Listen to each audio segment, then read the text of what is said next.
ఒక్కసారిగా టీడీపీ నేతల నిశ్శబ్దం వెనుక కారణాలేంటి?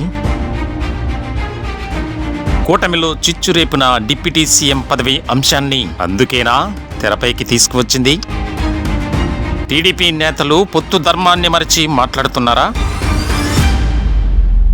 నేతలు తమ స్వరాన్ని తగ్గించడానికి వారే కారణమా? డిప్యూటీ సీఎం అంశం కాపు నేతల్లో ఐక్యతను పెంచిందా?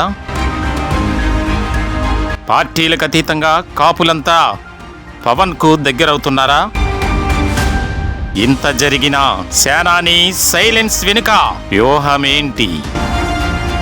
ఇవన్నీ తెలుసుకోవాలంటే చూడండి weekend voice by MSR me number 1 న్యూస్లో ఈ ఆదివారం జనవరి 26వ తేదీ సాయంత్రం 6 గంటలకు. Don't miss it.